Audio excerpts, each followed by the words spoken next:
Selamat pagi, perkenalkan nama saya Putri Gracia Tangkubolon dari Prodi PGSD. Di sini saya akan membahas mengenai norma. Nah, sebelum kita membahas lebih jauh mengenai norma, terlebih dahulu kita harus tahu apa itu pengertian dari norma. Pengertian norma. Norma merupakan kata yang berasal dari bahasa Belanda, yaitu norm, yang memiliki arti patokan, pedoman, atau pokok kaidah, dan bahasa Latin, yaitu mos, yang memiliki arti tata kelakuan, adat istiadat, atau kebiasaan. Berdasarkan KBBI atau Kamus Besar Bahasa Indonesia, norma memiliki arti sebagai aturan maupun ketentuan yang sifatnya mengikat suatu kelompok orang di dalam masyarakat, di mana norma diterapkan sebagai paduan, tatanan, dan juga pengendalian tingkah laku yang sesuai. Fungsi norma seperti yang sudah dijelaskan di atas, norma merupakan suatu hal yang penting bagi masyarakat untuk menjaga keseimbangan dan kedamaian bersama. Berikut beberapa fungsi norma yang ada di masyarakat. Yang pertama itu untuk memastikan terciptanya kehidupan masyarakat yang lebih aman dan tertib. Untuk mengatur perbuatan masyarakat agar sesuai dengan nilai yang ada dan berlaku. Agar dapat mencegah adanya benturan kepentingan antara masyarakat. Yang kelima, untuk membantu masyarakat dalam mencapai tujuan atau kesepakatan bersama.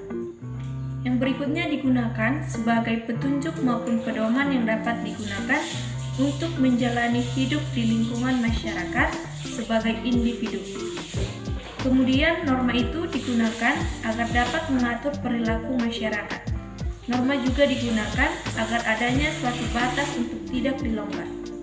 Norma digunakan untuk mendorong individu untuk dapat beradaptasi dengan lingkungan masyarakat yang ada berdasarkan nilai-nilai yang berlaku.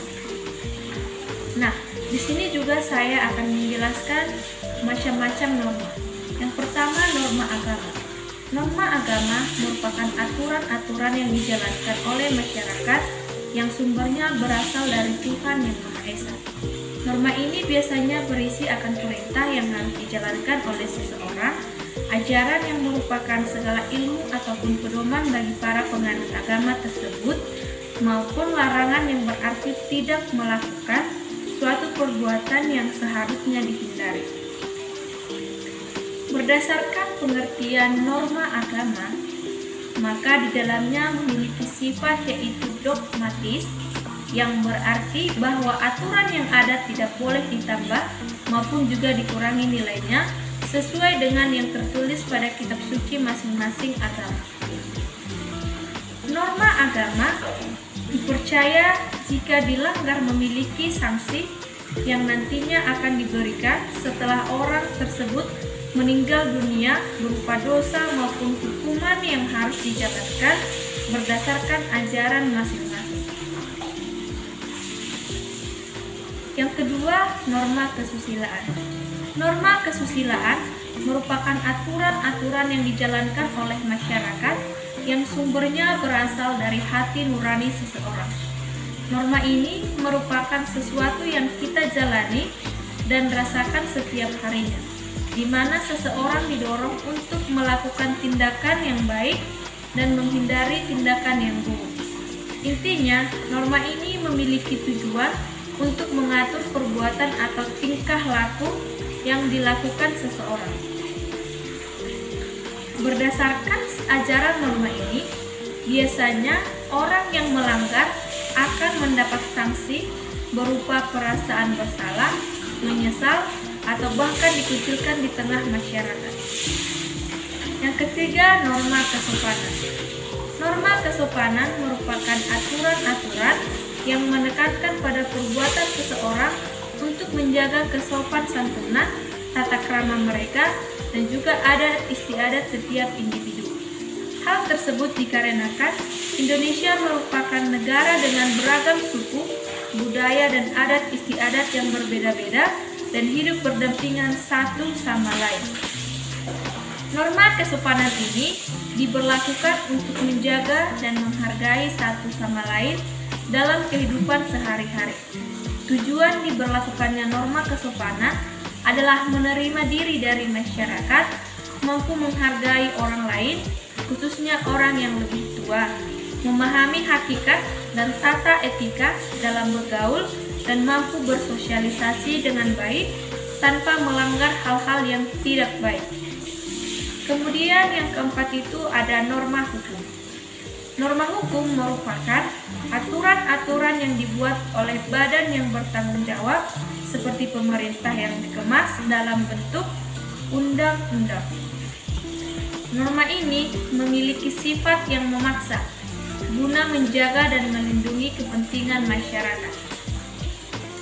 Norma ini diberlakukan untuk memastikan adanya keadilan diterima setiap orang dan menciptakan kehidupan masyarakat yang tertib, aman, rukun, serta damai. Karena sifat norma ini tertulis dan memaksa, maka jika aturan yang dilanggar, maka akan mendapatkan hukuman atau sanksi yang tegas yang sesuai dengan peraturan yang ada seperti membayar denda atau dipenjara. Contoh norma di masyarakat. Rasanya belum lengkap kalau membahas pengertian norma tanpa tidak membahas contoh norma. Pada dasarnya, ada banyak sekali contoh norma yang bisa kita lihat dalam kegiatan bermasyarakat. Adapun contoh beberapa norma sebagai berikut. Yang pertama, berperilaku dan menggunakan bahasa yang sopan kepada orang yang lebih tua. Yang kedua, menaati peraturan lalu lintas agar terhindar dari kecelakaan. Yang ketiga, mengikuti dan menaati peraturan hukum yang berlaku. Keempat, selalu mengerjakan tugas yang diberikan oleh guru. Yang kelima, menghargai hari raya umat agama lain agar menciptakan toleransi. Yang kedelapan, melaksanakan ibadah sesuai dengan kepercayaannya masing-masing. Kesembilan, memberikan hukuman kepada siswa yang telah mencontek. Kesepuluh, mengucapkan terima kasih telah diberikan bantuan. Yang berikutnya, mengucapkan maaf ketika sudah berbuat sesuatu kesalahan. Nah, di sini kita juga akan membahas tujuan norma. Norma yang ada di lingkungan masyarakat juga memiliki beberapa tujuan, diantaranya yang pertama, supaya perilaku masyarakat sesuai dengan nilai-nilai kehidupan bermasyarakat yang sudah berlaku. Kemudian yang kedua, menjaga sekaligus meningkatkan keharmonisan antar anggota bermasyarakat. Yang ketiga, dengan adanya norma, setiap anggota masyarakat bisa berperilaku tertib serta berbuat adil. Yang kelima, dapat memberikan sanksi terhadap anggota masyarakat yang telah melanggar norma-norma yang telah berlaku. Nah, dari hasil pemaparan saya atau pemateri hari ini dapat disimpulkan bahwa pada hakikatnya kita sebagai manusia merupakan makhluk sosial yang hidup berdampingan dengan orang lain dan membutuhkan satu sama lain. Penting untuk saling menghargai satu sama lain dengan menjaga dan menaati peraturan-peraturan yang berlaku. Kita dapat melakukannya dengan menjalankan norma yang ada agar kedamaian tercipta dan konflik tidak terjadi dalam lingkungan tersebut. Nah, seperti itulah penjelasan mengenai beragam norma yang ada di tengah masyarakat, khususnya di Indonesia, beserta jenis, fungsi, dan juga contoh yang dapat berbeda dari satu lingkungan dengan lingkungan yang lain. Demikianlah hasil materi hari ini. Saya ucapkan terima kasih. Selamat pagi.